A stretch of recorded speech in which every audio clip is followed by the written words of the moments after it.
What do you think it's going to do to the country if that happens? Deploying in Washington where he has federal control is one thing. But if he sends military forces into a major American city in a state that didn't ask for it, beyond Los Angeles, what do Americans make of that? Well, they should understand that he has other aims other than fighting crime. That's the first thing they should understand. The second is it's an attack on the American people by the President of the United States. Now, he may disagree with a state that didn't vote for him, but should he be sending troops in? No. And think about what he says. He says he's sending troops to fight crime. Are any of the red states that voted for him, seeing troops in their states, and yet they have higher crime rates than the city of Chicago? No. You said he has other aims. What are the other aims? The other aims are that he'd like to stop the elections in 2026, or frankly, take control of those elections. He'll just claim that there's some problem with an election, and then he's got troops on the ground that can take control, if in fact he's allowed to do this. We have sovereignty. There's a 10th Amendment in the United States, and it says that the states have sovereignty. Our laws are supreme unless there is a federal law that supersedes it.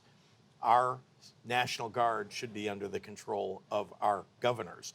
When the president calls up the National Guard, in my entire lifetime, that has only been to either enforce a federal law, in the case of 1965, as you're aware, that was done, or to send them, as regularly happened under Biden, happened under every president in my lifetime, to send them abroad to fight for this country, because they're trained to go to war. They're trained to protect the country. They're not trained to do law enforcement on the streets. I hear you talking about invasion. I hear you talking about him suspending elections.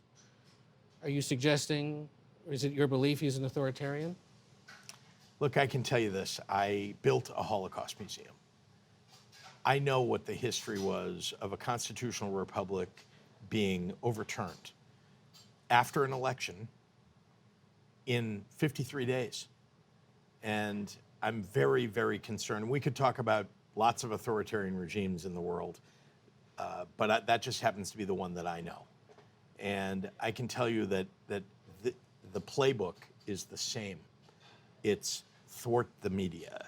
It's create mayhem that requires military interdiction. These are things that happen throughout history. And Donald Trump is just following that playbook.